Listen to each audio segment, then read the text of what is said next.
La darrera sessió de Liceu Margall d'aquest any.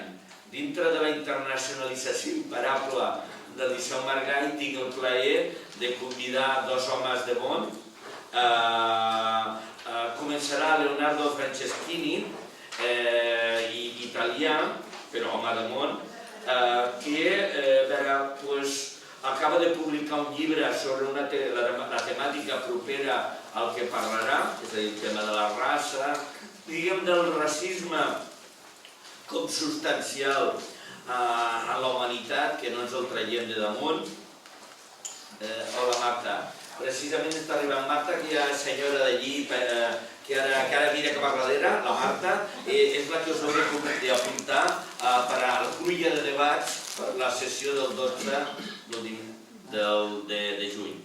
Bé, doncs Leonardo Franceschini, hi ha unes quantes coses significatives en la seva, per presentar-lo. La primera, que té aquest llibre, que comptàvem tenir-lo avui, però sembla que tardarà 2 o 3 dies, però que està en premsa, però no el podem portar aquí ni oferir-vos per si volíeu comprar. Sembla que sortirà el 10 de juny. Després, ara comentàvem, ha sigut membre d'Amnistia Internacional i va fer un curt als Archivios de Estado de la Shoah Foundation, on va conèixer fins i tot a l'Spielberg. És a dir, són aquestes coses... No, com que està implicat en aquestes coses a l'Spielberg. I també perquè us feu una mica la idea del tipus d'home que és, d'humà que és que ara comença a donar classes de filosofia com a voluntari. Ell podrà sortir de la presó de Roma, presos de la presó de Roma, no? És aquest tipus de persona. La palabra cultura se refiere, como justamente subrayado por el filósofo ruso Pavel Alexandrovich Florensky, a lo mismo acto del culto, a lo que, sacralizado a través de una práctica ritual, eleva función salvífica y propiciatoria. Antes que nada, considerar que la práctica colonial, en cuanto dispositivo de exportación e imposición de una cultura, entonces el conjunto de tradiciones, de prácticas religiosas, de costumbres y estilos de vida, nazca solo a partir de aquel fatídico 1492, significa no ver todo aquel terreno que anticipa, forja y prepara, ya a partir de la antigua Grecia, la que sucesivamente será la brutalidad del hombre euro-blanco cristiano. Y el segundo aspecto está ligado a la estricta actualidad y a lo que el postcolonialismo postula por el inmediato futuro. Y de hecho el colonialismo directo, militarizado, dio su ocaso ya en los años 70 del siglo pasado. Uno de los elementos constitutivos de lo mismo, es decir, la colonialidad, sigue sobreviviendo y creando nuevas configuraciones de dominio y de poder.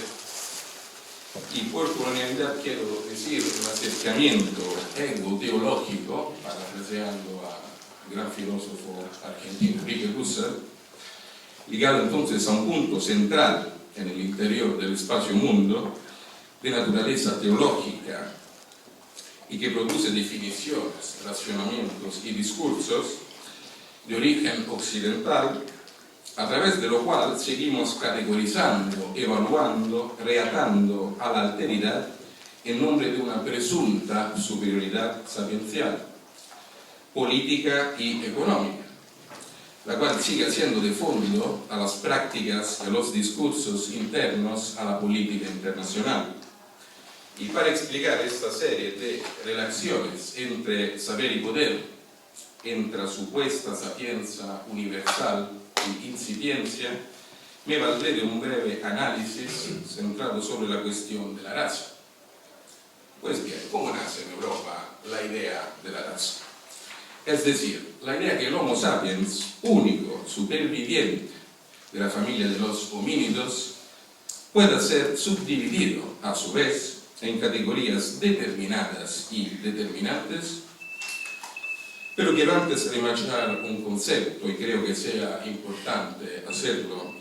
Ni los griegos, ni sucesivamente los romanos consideraban el otro de sí en términos de inferioridad racial. De hecho, este aparato conceptual nace punto que los europeos han definido modernidad. No hay racismo en sentido estricto antes de la modernidad. Sin embargo, griegos y romanos comparten la propia superioridad a nivel de civilización y de conocimiento. Y encontramos ese acercamiento, ¿no? Ejemplos de esta praxis en varias disciplinas, en historiografía, en literatura, en filosofía. Encontramos ejemplos de esta praxis en Esquilo, en Eurípides, en Platón, en Aristóteles, en Tucídides, en Panecio, en Cicerón y mucho más. Resumiendo hasta aquí, ¿no? Podemos decir que toda la antigüedad y por toda la Edad Media, la Europa asume una praxis de ego-logocentrismo, ¿no? Introducir un discurso desde el punto de vista del que va a poner a sí mismo en una posición central y superior. Y este ego-logocentrismo será la herencia cultural que el hombre occidental, ¿no? conservará por siglos. Entonces llegamos al año cero, ¿no? entre comillas, de la modernidad, ¿no? aquel fatídico 1492. Pues bien, enseguida, cuando los europeos desembarcaron en el así dicho nuevo mundo, claro, nuevo por ellos, ¿no? por los europeos, se difundió un procedimiento intelectual generalizado a través de lo cual empezaron a clasificarse los seres humanos. Descubrimos entonces por la literatura de la época que el africano es negro, flemático y flojo, que el americano constituye una amenaza mayor ya que es rojo, colérico y erecto, y por fin el asiático aparece amarillo, melancólico y rígido. Con el paso del tiempo, estas clasificaciones de las especies humanas se hacen siempre más refinadas.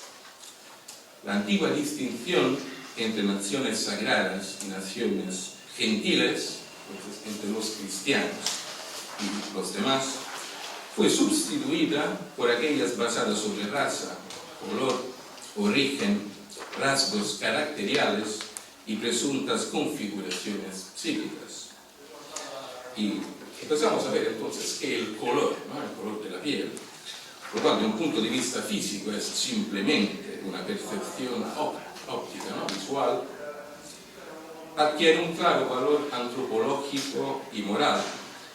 Entonces este color de la piel, peculiaridad fenoménica, ¿no? que se da inmediatamente, ¿no? por medio del cuerpo, empieza a asimilar un conjunto de significados que sobrepasan el dato meramente visual. A ese respecto, por ejemplo, Frantz Fanon, psiquiatra y filósofo de Martinica, y entre los padres fundadores del pensamiento descolonial, en Piel negra, máscaras blancas, su primer obra de 1952, escribirá: el inconsciente colectivo del Homo occidental es el negro, o si se prefiere, el color negro, simboliza el mal, el pecado, la miseria, la muerte, la guerra, el hambre. El negro, lo oscuro, la sombra, las tinieblas, la noche, los laberintos de la tierra, las profundidades abisales, ¿no? Y además manchar de negro la reputación de alguien. Y en otro lado encontramos la mirada clara de la inocencia, la blanca paloma de la paz, la luz maravillosa y paradisíaca. No se dice también en el campo del simbolismo, la justicia blanca, la verdad blanca. El hombre blanco, entonces, en último análisis, será el único a ser considerado puro, tanto como desde el punto de vista físico, como de lo moral y del epistémico. ¿Cuál fue este acercamiento del hombre occidental, blanco y cristiano, cuando se encontró delante del negro africano y del indígena americano? Pues bien, conceptos cuales hombre y humanidad fueron los referentes utilizados para medir, clasificar, juzgar y evaluar a los habitantes y a las regiones de todo el planeta. La así llamada revolución epistemológica de los siglos XVI y XVII tuvo, sin duda, su epicentro en Europa, ¿no? Pensamos en Descartes, pensamos en Kepler, pensamos en Galilei. Pero muy pronto la esfera disciplinar que de ella tomó vida se autoafirmó no solamente en relación a la sola Europa, sino a todos los saberes existentes en las sociedades no europeas y a las poblaciones que vivían en aquellos territorios colonizados. Y la asignación autorreferencial de la tarea de juzgar y evaluar relegó las esferas disciplinares no occidentales, entonces los saberes no occidentales, a meras instancias susceptibles de ser modificadas, borradas, replasmadas a su propia imagen y semejanza, a imagen y semejanza del hombre blanco, Dios entre los otros hombres. Y esta revolución epistemológica irá corriendo parejo, ¿no? Por otra parte, a la fundación histórica del racismo ontológico, ¿no? Un racismo entonces que atañe el ser mismo del hombre, y por otro lado su no ser en cuanto no europeo, ¿no? Y me refiero también a Dussel, ¿no? Que utilizó esta expresión fantástica, ¿no? Los no europeos carecían de ser. Y claro, racismo también epistémico, ¿no? Concedido entonces la producción y la gestión del saber. Ahora, la teología cristiana y la revolución científica, ¿no? Combatieron una contra de la otra una feroz guerra en el interior de Europa. Pero fueron fieles aliadas en el clasificar los que, de acuerdo con peculiares parámetros, eran o no eran dotados de capacidades racionales. Claro, me refiero a las poblaciones no europeas. Se medía todo mediante una idea abstracta de normalidad humana. El hombre, en cuanto portador de conocimiento y moralmente válido, tenía que ser blanco, cristiano, occidental y heterosexual. Y esos fueron los siglos 4 connotaciones indispensables para poder ser considerados seres humanos y normales. Aquí también veo un discurso interesante sobre la que se puede definir una fonética, ¿no? del saber, que también los idiomas en los cuales el saber era producido poseían, de hecho, una jerarquía muy precisa. Al lado de los idiomas imperiales sí que estaban otros, pero considerados como inadecuados al saber, no idóneos, ya que faltaban de locuciones literales correspondientes al latín, lo cual, recordámoslo, era el idioma oficial de la Iglesia de Roma. Y esto llevó, entre otras cosas, hacia la sospecha, ¿no? Cuando no hacia la absoluta certeza de la inferioridad intelectual de la así llamada gente de color, un supuesto retraso histórico, psíquico, que tenía que ser colmado, educado por el colonizador. Vamos a ver, por ejemplo, lo que nos dice Hegel, ¿no? Esta otra cita, ¿no? En su lecciones sobre la filosofía de la historia universal, hablando, refiriéndose a los indios. Voy a citar textualmente.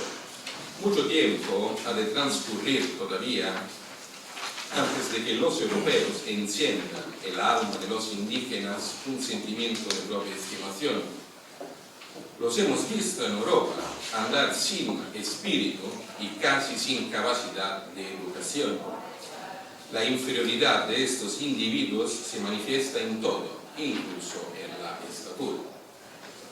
Pues utilizando este paso de Hegel, que creo que pueda sintetizar muy bien cuál fuera, ¿no? También a nivel filosófico, el punto de vista del occidente puro, más, ¿no? Lo más puro, estamos hablando de ello.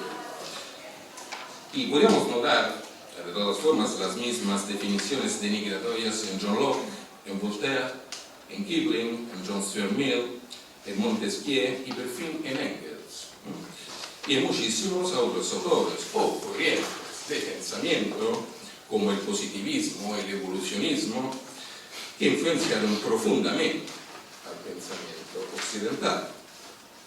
Y la filosofía moderna también, como muchas otras disciplinas, impuso un procedimiento que me parece se puede definir como una racialización del pensamiento.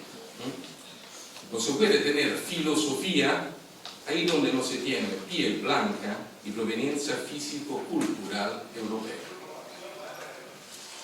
Y esta idea de totalidad, ¿no?, producida en Europa, llevó a un marcado reduccionismo teórico, asumiendo como un núcleo central una metafísica del macro sujeto histórico, es decir, de un sujeto artífice y único protagonista de la supuesta historia universal.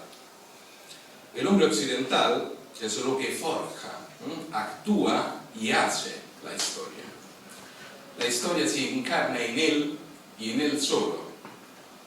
El hombre occidental, o sea, esta posición, ¿no?, tomada, además de matar y sumergir diferentes acercamientos al conocimiento, diferentes historias otras, diferentes modalidades de ser en el mundo, se acompañó a políticas de exterminio bajo la égida del sueño pueril de una racionalización total de la sociedad. Los pueblos colonizados, además de ser privados de un saber acumulado por siglos, fueron reducidos, ¿no?, a una imagen, a una representación de lo que era un pálido reflejo de lo que Europa creía reconocer. Lo que sucesivamente será llamado tercer mundo o periferia del mundo empieza ya desde el siglo XVI a tomar formas de un objeto de estudio. Entonces hay un sujeto occidental que se relaciona con el otro como si fuera un objeto, ¿no?, como si fuera un absolutamente otro con respecto a sí, construyendo una desviación ontológica, una distancia que no se puede colmar. El enredo entre poder, poder, claro, económico, político, militar y conocimiento, entonces la capacidad de producir, difundir e imponer el saber, es como si el hombre occidental crea, inventa, el concepto de indios, crea, inventa el concepto de negro, crea, inventa el concepto de oriental. Y entonces hay una clara, precisa y minuciosa concepción generalizada que afecta al hombre occidental. Él domina sobre lo que tiene que ser dominado, tiene que ser dominado en base a unos parámetros, unas categorías, unas creaciones antropológicas. Estamos frente entonces a la misión civilizadora, pedagógica del macro sujeto occidental, una visión que también hoy en día, ¿no? Cuando por ejemplo se habla, ¿no? Esos discursos que muy a menudo se pueden escuchar, de, por ejemplo, cooperación al desarrollo, ¿no? O de países en vías de desarrollo, subdesarrollados, este discurso impregna, ¿no? Y rellena las prácticas políticas y los discursos de las prácticas políticas de los países occidentales, ¿no?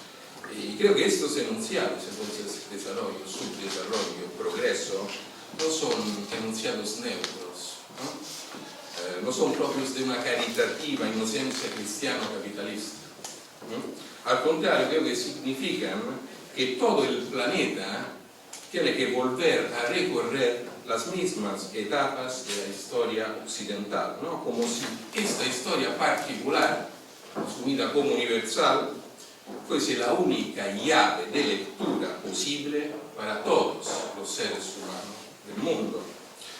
Como si todo tuviera que aproximarse a este epicentro del conocimiento y de la técnica. Y claro, se asiste, ¿no? Al mismo tiempo a una universalmente admitida inferioridad del no occidental, ¿no? Él necesita de ser correcto, necesita ser mejorado en las maneras de vivir y de pensar. Y el concepto de cultura en este sentido fue también endemonadamente útil para tildar todos los demás como inferior. Mientras que, de hecho, la civilización europea se dividió en culturas nacionales, ¿no? Estamos en la época de la creación de los grandes estados nacionales. Las otras poblaciones del mundo eran consideradas incultas, ¿no? Es decir, incapaces de desarrollar algo, ¿no? De ir más allá, incapaces de trabajar sobre lo creado gracias a la ayuda de un Dios veraz, ¿no? Del único Dios verdadero, que según una cierta interpretación teológica muy difundida, ¿no? En aquella época, aseguraba con su fuerza explosiva la conquista de las almas, ¿no? Espejo de una conquista toda económica, toda terrena, corporal, física. Y el resultado de este acercamiento político epistémico no fue un intento de conocer el otro, ni de dejar que él manifestara libremente sus rasgos esenciales. Lo que se construyó y que creo se sigue, ¿no? Fortificándose es esta representación del otro, ¿no? En otras palabras, la total ignorancia de lo mismo. Entonces el oriental, el indio y el negro constituyen errores que necesitan ser corregidos y puestos en el interior de la historia universal. Aquel proceso que marcha, ¿no? Inexorablemente, en línea recta, desde la antigua Grecia hasta la modernidad, capaz de engullir y hacer desaparecer a todo lo que encuentra. Vuelvo ahora a la idea de raza en un sentido más estricto, que recordamos, no tiene nada de científico. Antes que nada, la clasificación de la población mundial estructurada, ¿no? Sobre este concepto es una construcción mental, ¿no? Una representación subjetiva, ¿no? Por supuesto, uno todo eurocéntrico, la cual expresa el papel de la dominación colonial, ¿no? Podemos decir que sea el lado práctico, ¿no? Visible de esta representación. Y de hecho, desde el comienzo del colonialismo, esta acepción impregna las dimensiones más importantes del poder mundial, incluyendo su racionalidad específica, ¿no? Es decir, el eurocentrismo. Con la conquista, la codificación de las diferencias entre conquistadores y conquistados se fundó precisamente sobre la idea racial, es decir, sobre una presunta diferente estructura biológica que situaba los unos en una posición de natural inferioridad con respecto a los otros. Por otra parte, es importante no olvidarlo, este proceso, ¿no? Iba aparejado con las nuevas formas históricas del control del trabajo, ¿no?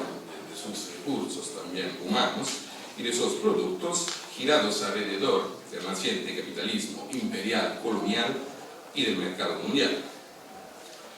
Y la formación de relaciones sociales fundadas sobre esta idea produjo, en América antes que en otras partes, identidades antropológicas históricamente nuevas, ¿no? Indios, negros y mestizos. Al mismo tiempo, este proceso redefinió también a otras, ¿no? Como por ejemplo español, portugués y sucesivamente europeo. En ese sentido, ¿no? Que ser un hombre blanco adquiere de esta manera nuevos significados, ¿no? Dominar, sujetar, destruir y reconstruir, ¿no? Y voy a dar un ejemplo, ¿no? Sacado de la arquitectura, ¿no? Por ejemplo, si pensamos en la Catedral Metropolitana de la Ciudad de México, ¿no? Que como muchas otras en América Latina fue edificada, como quiso Hernán Cortés mismo, sobre las ruinas de un templo azteca dedicado a la divinidad Cipe. Entonces los lugares de culto cristianos entonces iban cubriendo y sustituyendo físicamente, con claro valor simbólico, otros lugares de cultos preexistentes. Ya, pero voy más o menos acabando. Sí. Creo que creer que el racismo, ¿no? haya desaparecido en nuestras sociedades no sería un gran error, creo, ¿no? Un error ya cometido en el pasado, ¿no? Cuando, con la caída del nazismo y del régimen de Hitler, ¿no? Muy a menudo escuchamos discursos sobre el colapso o la crisis de las ideologías, ¿no? De aquella capa ideológica que acompañaba el siglo pasado. Pues bien, el submundo, creo, ¿no? El submundo ideológico-cultural del Occidente, prescindiendo del contenido particular y de la dirección hacia la cual se desarrolla, comparte curiosamente el mismo acercamiento racista y egocéntrico, incluyendo también el marxismo. La discriminación racial impregna los aspectos cotidianos de nuestra vida, desde la introducción en el sistema escolar hasta el mundo del trabajo, del cine a la publicidad, desde la administración de la justicia hasta las libres asociaciones. Y no es una casualidad que siempre Fanon observaba en su última obra de 1962 que la burguesía occidental, aunque fundamentalmente racista, consigue casi siempre disfrazar ese racismo multiplicando los matices, lo que le permite conservar intacta su proclamación de la eminente dignidad humana. Y hoy en día en muchos países europeos partidos abiertamente xenófobos y racistas van a ganar amplios consensos. En Occidente, pero sobre todo en Estados Unidos, cada musulmán es considerado como un terrorista potencial, como una amenaza concreta y real. Y continuas oleadas migratorias fortalecen antiguos estereotipos concernientes del otro, agigantando las filas de los populistas partidarios de la política del endogrupo o grupo de pertenencia que mira violentemente hacia el exogrupo o grupo exterior. También a nivel estatal se persigue la realización a través de la sierra de las fronteras para los no comunitarios el antiguo ideal de una ciudadanía militarizada. Personalmente creo que las prácticas racistas constituyen un elemento central sobre lo cual el Occidente moderno ha estructurado su misma vida, sus creaciones y su autoconciencia.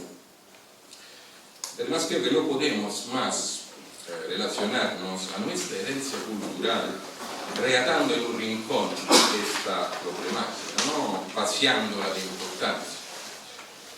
Lo que quiero decir es que el elemento racista representa a mis ojos el alma misma de la modernidad europea, lo que la inspiró, excitó, pero también desmitificó.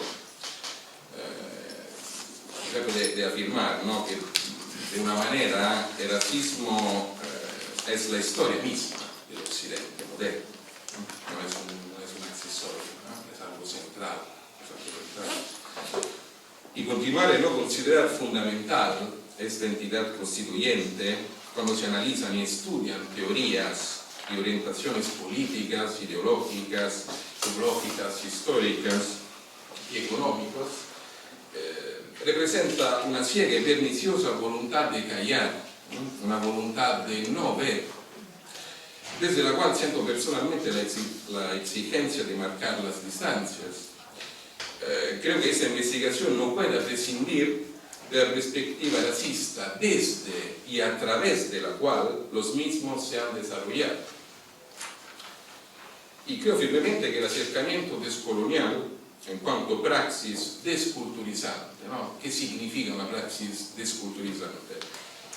Una praxis que acabe de una vez para siempre con aquella vieja historia del hombre blanco superior por naturaleza y razón, poseedor de una verdad absoluta y único agente de la historia. Praxis desculturizante significa acabar con una construcción jerárquica del saber, un saber que se traslada, ¿no?, del epicentro occidente y que mata todas las otras formas de conocimiento. Creo que este acercamiento descolonial puede ofrecer una solución plausible y praticable, una posible alternativa. No se trata, ¿por qué digo esto? Porque no se trata de la enésima corriente de pensamiento que intenta englobar la totalidad en su estómago insaciable, sino por el contrario, que ofrece una apertura a las infinitas posibilidades de los seres humanos. Es la voz de todos los que han sido marginados a lo largo del curso de la historia, de la supuesta historia universal, la historia eurocéntrica, ¿no? Es la tentativa de explicar y desplegar desde un punto desplazado del espacio cognoscitivo todas aquellas existencias particulares a las cuales se impuso el silencio. El descolonialismo es la revalorización, ¿no?, el manifestarse sensible del no dicho, del obscurecido, de lo que secularmente se ha querido enterrar. Y en ese sentido, el objeto, ¿no?, del saber occidental, es decir, el no occidental, se hace una entidad subjetivo-comunitaria, la cual intenta librarse de las cadenas, de ganar una zona enunciativa autónoma, ¿no?, una zona en la cual ella puede hablar. Y sería importante, ¿no?, que pudiera hablar también de cómo somos nosotros occidentales, ¿no? Pienso que esto sería útil también a fin de una descolonización del colonizador mismo. Escuchar un discurso de la alteridad, ¿no?, que pueda contarnos cómo él nos ve. Porque desgraciadamente nosotros en Occidente siempre hemos sido acostumbrados, y lo somos todavía, a las autocríticas. Nunca hemos sido dispuestos a aceptar un discurso, una crítica, una exposición concerniente a nuestro mismo ser, que proviniese de otra parte del globo. Entonces creo que en ese sentido el pensamiento descolonial pueda por fin responder, ¿no?, a las exigencias particulares de realidades diferenciadas. No más entonces un macro sujeto metafísico, un uno todo ego logocéntrico que se va a poner como organizador y juez de todo el planeta, sino una absoluta variedad de libres determinaciones que utilizan nuevas categorías analíticas y nuevas referencias orientadas hacia el desenmascaramiento y el desmantelamiento de las hegemónicas científicas del Occidente. Creo que además la descolonización humana, intelectual, puede ofrecer la posibilidad de crear nuevas relaciones interhumanas que sobrepasen, superándolas, a las hipostatizaciones monocordes por las cuales estamos ligados. Se trata de un camino difícil, ¿no?, lo cual implica un desaprender, un olvidar activamente, un poner en un rincón los rasgos esenciales de la misma cultura humanística de la cual nos hemos modelado. Se trata de una deslocalización epistémica, ¿no? De una capacidad perspectiva y de estar listos, utilizando la expresión de Nietzsche, a encontrarse jovial y de buen humor entre verdades, todas ellas duras. Porque aquí el problema pasa por dos estadios complementarios que nos llevan a colgar nuestros viejos hábitos, ¿no? Y por un lado creo un sistemático y cuidadoso análisis de los caracteres esenciales de nuestra epistemología, de nuestra cultura divina y mitológica, los cuales nos han llevado a practicar y evidenciar un racismo fenoménico ontológico de lo cual aún somos portadores. Y por otro lado, quizás más decisivo, tenemos que estar listos para escuchar a la alteridad por lo que es, ¿no? Por cómo ella se manifiesta, y no según las nuestras categorías de pensamiento y evaluación, categorización. Que de hecho, ¿cómo sería posible, ¿no? Entender y captar unas realidades que hablan otros lenguajes, que viven en lugares heterogéneos, en contextos socioeconómicos diferentes, utilizando didácticamente, intelectualísticamente, unas categorías que no les comprenden, ¿no? Como se podría. Y creo que la perseverancia en el querer eludir a esta problemática, que es una problemática humana, ¿no? Mucho más que estrictamente intelectual, representa a mis ojos el enésimo intento de atrincherarse detrás de barreras ontológicas epistémicas, ¿no? Lo que el postcolonialismo, por un lado, hace, ¿no? sigue haciendo, desarrollando además y produciendo sus discursos en aquellos países donde la ideología liberal imperial hace el arte, ¿no? Como por ejemplo las grandes universidades de Estados Unidos. Hay centros de estudios importantes en Harvard, en Berkeley, ¿no? Mientras que el pensamiento descolonial también, en cuanto a deslocalización epistémica, viene por ejemplo de las universidades de América Latina o de África, ¿no? Eso creo que sería importante.